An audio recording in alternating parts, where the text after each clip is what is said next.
On the Minneapolis shooting in Minnesota. I'm not going to talk about the incident. Instead, I'm going to talk about history, the importance of studying history so as to not repeat it.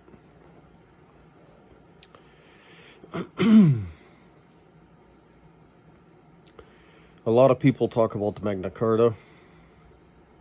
Some believe it still exists. Some have many different thoughts about it. Some aren't aware of it. So, the Reader's Digest version, summary, is, and I might, first, I should say, a lot of people are going to hate me for saying this. Second is, as a war vet, I have a different view on what a lot of people seem to debate on subjects they didn't study. Current, future, or past. So, I'm going to focus on the past. And on the Magna Carta, the same King John that's in the Robin Hood story wrote the Magna Carta. And in 1215, when King John wrote the Magna Carta, he included section or Article 50, which calls for the removal of Philip Mark, the Sheriff of Nottingham, also in the Robin Hood story. So why do we need to remove tyrants like the Sheriff of Nottingham?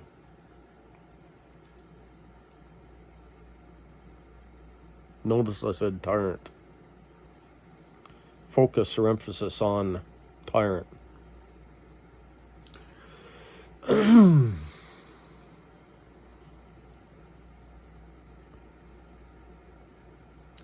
All of that I found in videos, and equally important is in books and in law schools. They often talk about Sherwood Forest and parts thereof. So,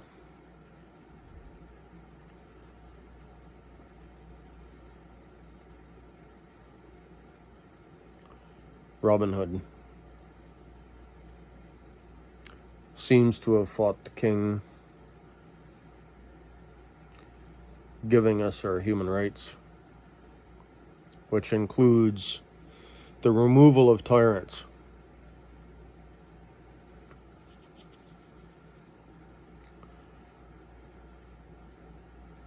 Fighting the king seems to be, or government, big government, seems to be important then and today.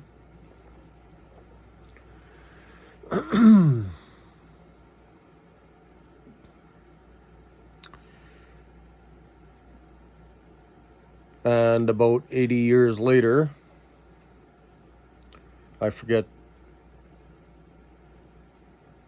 his name, except we all know him as Breaveheart, fought King John's predecessor, or is that, I probably got that wrong, you know what I mean? Correct me down below in the comments.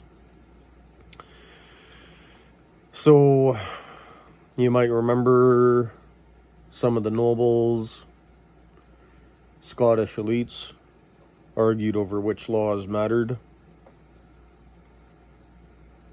Well, after Braveheart passed, died in battle or parts thereof, consequences of, fighting continued, and that's about, as a result of Braveheart's actions, seems to be when the Magna Carta had been amended several times, if I remember correctly. But it seems it was finally upheld, amended and upheld, or amended again and upheld, at least in part, after Robin Hood's actions, Braveheart. Then, after that, many years after that, British Civil War through the 1600s had Humpty Dumpty, another and different oral history of the British United Kingdom's natives, because if you read history, you'll see that the Welsh natives are referred to as natives. So are the Scots. So the native oral history of the United Kingdom includes the story of Humpty Dumpty.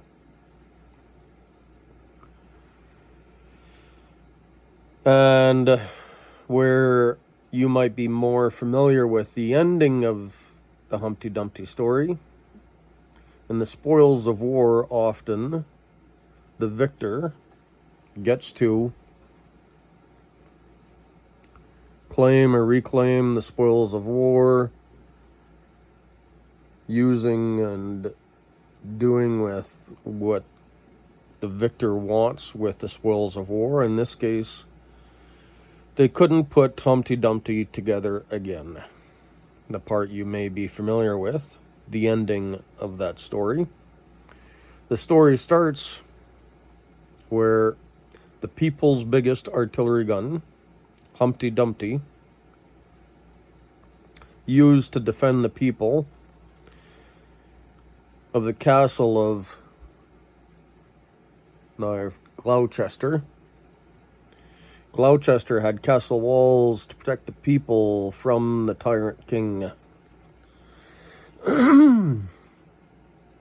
So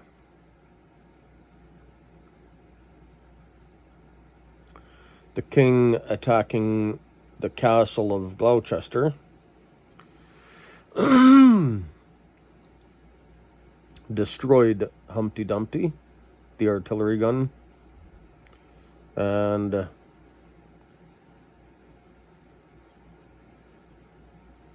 they couldn't put all the king's men couldn't put Humpty Dumpty together again.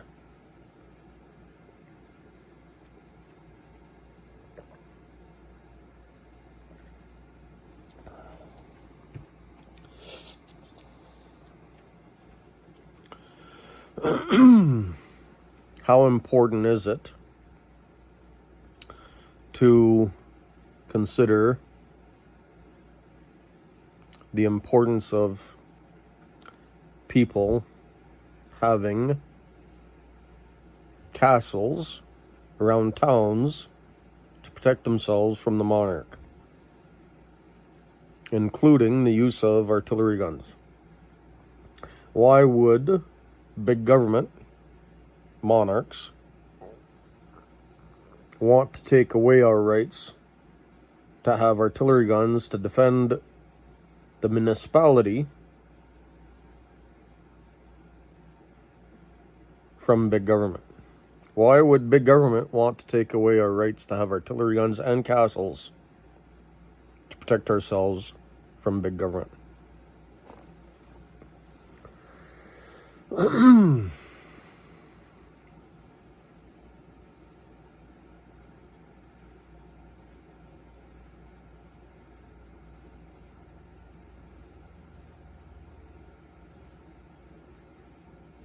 Seems important for us to have our rights to defend ourselves, to be able to feed our families and defend our families so that we can have hope for peace.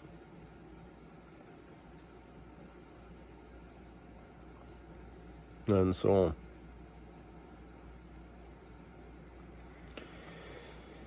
after the British Civil War, years later,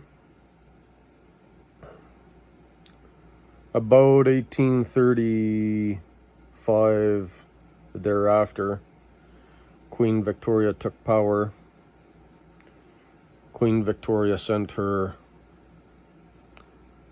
artillery guns to Saint-Eustache, Quebec, just outside of Montreal, today a suburb of Montreal.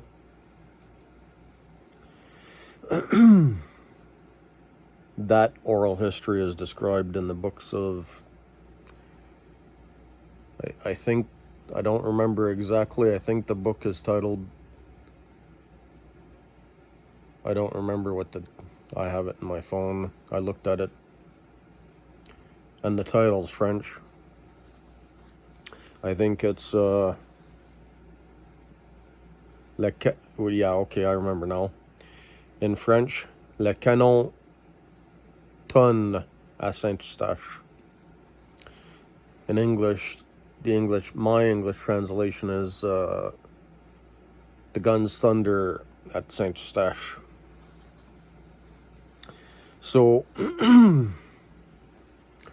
near the beginning of the Prairie War, or the Northwest War, considering that Ontario for a long time was considered part of the West, or North, or parts thereof, and so was parts of Montreal, and Quebec was at one time, not long before, was considered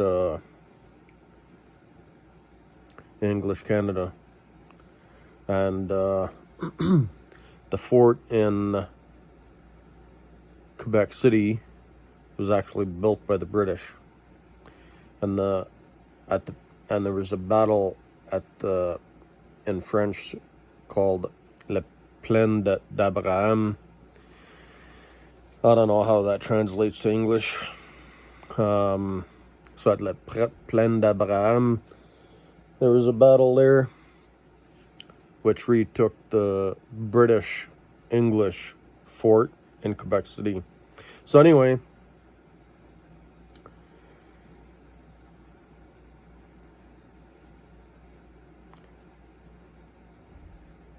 the battle at Saint-Eustache seems to have been an important one, but now as I speak, I realize the battle at the Plaines d'Abraham might be equally important in this. I might have to do research to find out when that battle was, where the English and the French fought. So, near Quebec City, and later on in this Northwest War, included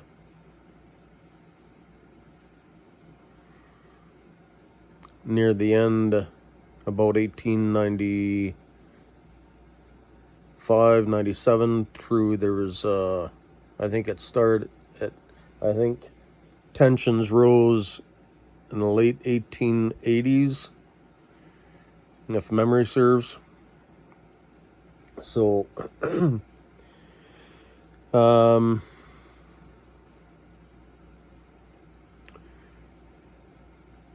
there was a couple of battles. I was fortunate, my unit, I got to visit some of the battle sites in the prairies and across Saskatchewan. At Batoche, Fort Battleford, and today called North Battleford, and at Cut Knife. Though there was an important battle at Frog Lake, Alberta. And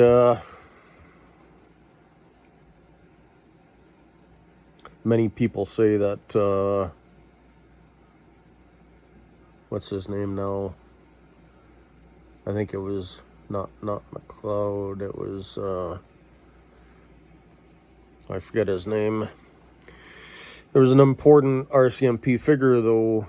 He was a trained artilleryman, an artillery officer. Held the fort near the BC-US border, and he was recruited to lead the mission into Frog Lake, Alberta. Came from his post to, I just gave the name a minute ago. Passed through there, north, through Calgary, Red Deer, Edmonton, recruiting volunteers, and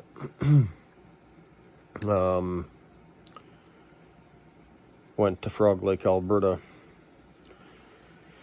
to fight Chief Big Bear. Now, I've heard of different names and figures in different places, different times, and one of my favorites is at the Canadian War Museum in Ottawa.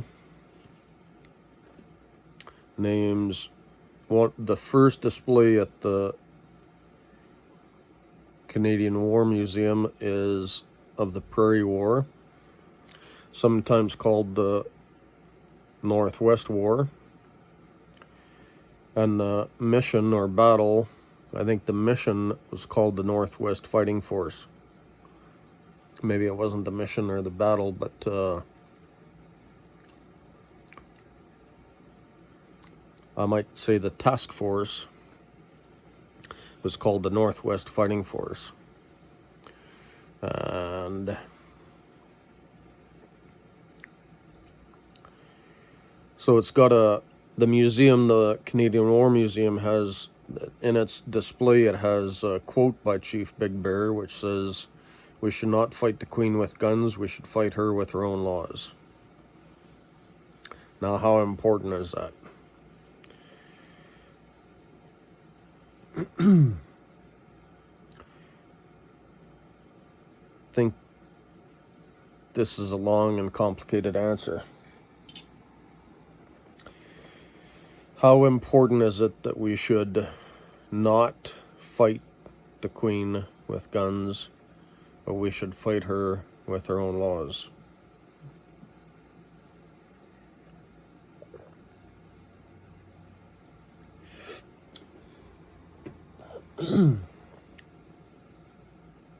So, at a time when the British monarchy took control of half the world, when the sun never set on the British monarchy, was something often called gunboat diplomacy. Means, give us or else we'll turn our ships broadside. Chief Big Bear, his friends and family, look it up on Google, it's common information. There was 9 artillery guns through the Northwest War, 2 Gatling guns, almost a few soldiers short of having 8,000 soldiers and 500 police officers in the Northwest War. I won't go into the length and detailed explanation. I'll try to keep this brief and say,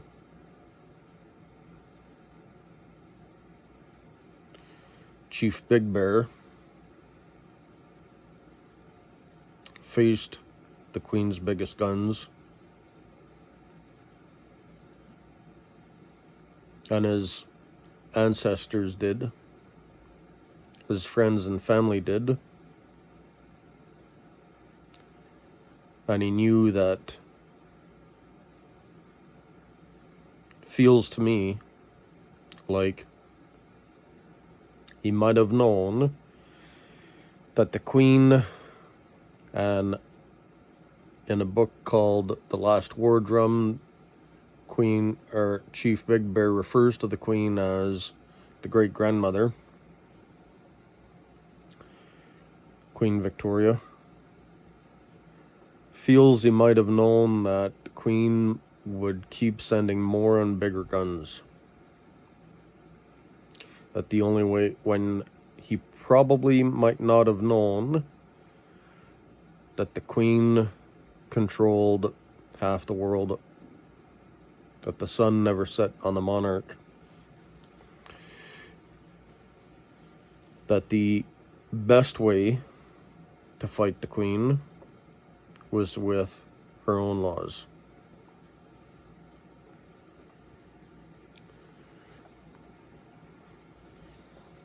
When you consider that the king wrote the Magna Carta and ignored it,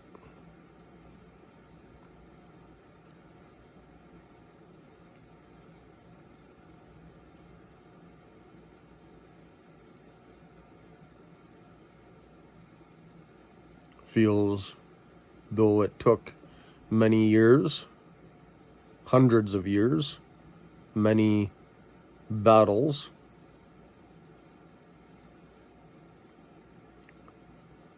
to get us to a point where we can have laws, some laws, we can have laws we might trust.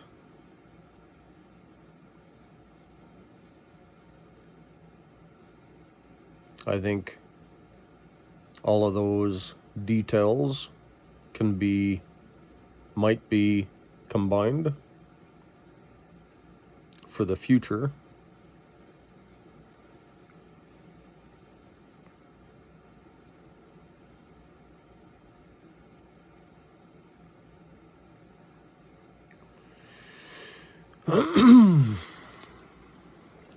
I don't know what else to say.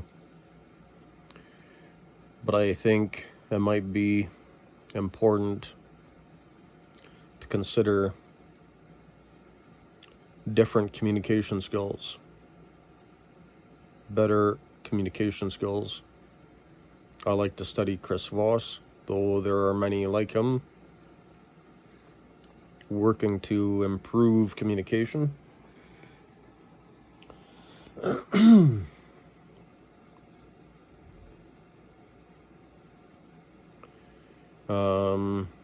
Today I had a conversation with a friend about helping people be comfortable in telling you all of the truth.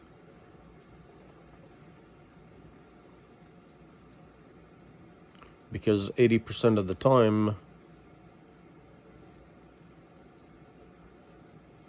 I don't know, that's not quite right. Somebody might tell you the truth 100% of the time, but there might be a better version of the truth, a more complete answer. And 80% of the time, people might hold back. And we can craft our words, our tone, pacing, to help people tell you the complete truth. Once we might learn some of these different skills from people like Chris Voss, Master Negotiator,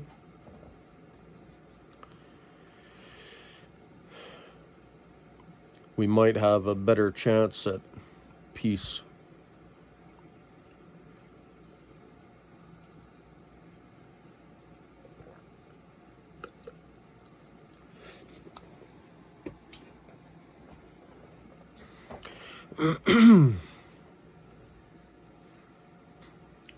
So, I think I can end on that note.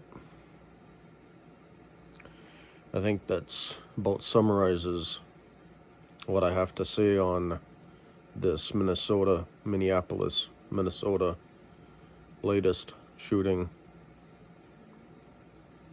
if I can say that.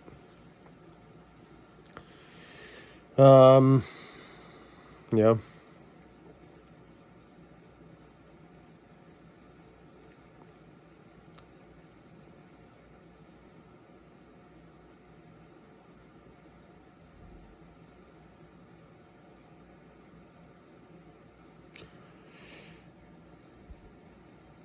I hope I might have helped.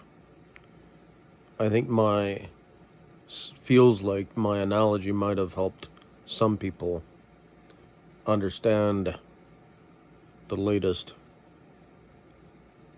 ice incidents from my poor attempt at an analogy. My best attempt at a poor analogy. That might be a bit better way to say it. My best attempt at a poor analogy. My best attempt at a poor analogy might help some think differently.